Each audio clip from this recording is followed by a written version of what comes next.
एक राजा के दरबार में ब्राह्मण भोज का आयोजन किया गया।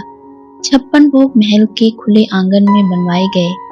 उसी वक्त अनजाने में एक हादसा हो गया।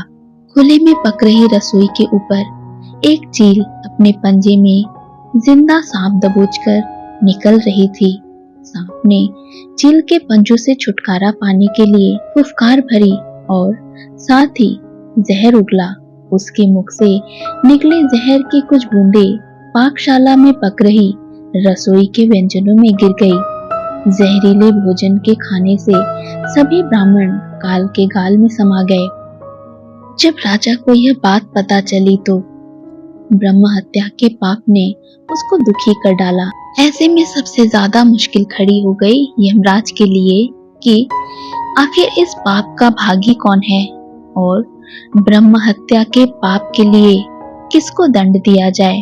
सबसे पहला नाम राजा का आया, क्योंकि राजा ने ब्राह्मणों को भोजन के लिए आमंत्रित किया था।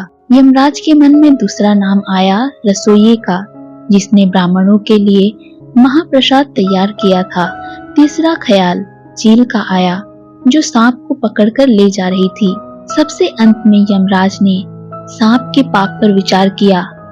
लंबे समय तक यमराज अनिर्णय की स्थिति में रहे कि आखिर ब्रह्म हत्या का दंड किसको दिया जाए। घटना के कुछ समय बाद कुछ ब्राह्मण राजा से मिलने के लिए उसके महल में जा रहे थे। ब्राह्मणों ने एक महिला से महल का रास्ता पूछ लिया। तब महिला ने ब्राह्मणों को रास्ता बताते हुए कहा, देखो भाई, जरा ध्यान से जाना। वह राजा ब्राह्मणों को खाने में जहर देकर मार देता है। जैसे ही महिला ने यह बात कही, यमराज ने फैसला कर दिया कि मृत ब्राह्मणों के पाप का फल इस महिला के खाते में जाएगा। यमदूत ने यमराज से पूछा, प्रभु ऐसा क्यों? तब यमराज ने कहा, जब कोई व्यक्ति पाप करता है तो उसको पाप कर्म करने में बड़ा आनंद आता है। ब्राह्मणों के मौत से न तो राजा को, न रसोइये को, न चील को और न ही सांप को आनंद आया। ये अभी इस अपराध से अनजान भी थे।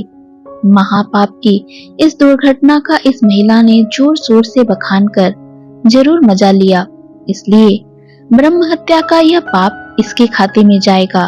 अक्सर हम यही सोचते हैं कि हमने कभी कोई बड़ा पाप नहीं किया है, उसके बावजूद हमें किस पाप का दंड मिल रहा है।